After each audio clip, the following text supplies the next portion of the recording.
হ্যাঁ এবার বল, জিজ্ঞেস কর। দেখুন, ঘটনাটা মারাত্মক একটা দুর্ঘটনা, একটা ভয়াবহ অগ্নিকাণ্ড, এবং পুরোটাই শোনা যাচ্ছে যে গ্যাস সিলিন্ডার ফেটে বাস্ট করেই হয়েছে।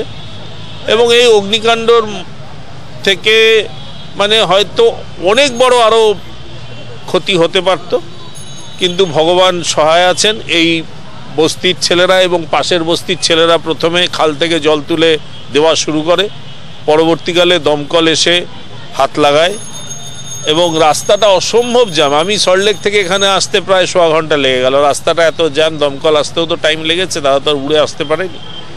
এবং তারপরে তারা তাদের আগুন নিয়ন্ত্রণে এনে নিয়েছে, এখন আগুন নিয়ন্ত্রণে আছে, এখন আর কোনো দুর্ঘটনার ব্যাপার নেই।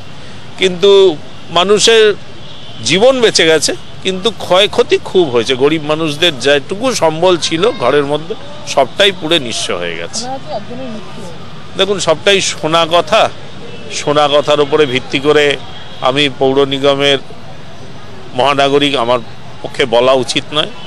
যখন হাতে আমাদের কোনো রিপোর্ট আসবে তখন নিশ্চয়ই দেখব সেটা। দেখুন, আমরা এক্ষুনি যাদের বাড়ি পুড়ে গেছে তাদের বাচ্চাদের, মহিলাদের এবং লোকেদের বিভিন্ন স্কুল, বিভিন্ন বিয়েবাড়ি, বিভিন্ন ক্লাবে স্থানান্তরিত করা হয়েছে। তাদের খাওয়ার ব্যবস্থা করা হচ্ছে, আজকে রাত্রির থেকে তাদের খাওয়ার ব্যবস্থা করা হচ্ছে, ওষুধের ব্যবস্থা করা হচ্ছে, এবং সব ধরনের সহযোগিতা পাশে দাঁড়িয়ে কর্পোরেশনের তরফ থেকে এবং সরকারের তরফ থেকে সব ধরনের সহযোগিতা আমরা করব। এডিএম আসছেন, তেরপল নিয়ে আসছেন উনি। একটা মোটামুটি অ্যাসেস করা গেছে প্রায় 300 ঘর অগ্নিকাণ্ডে বিধ্বস্ত হয়েছে।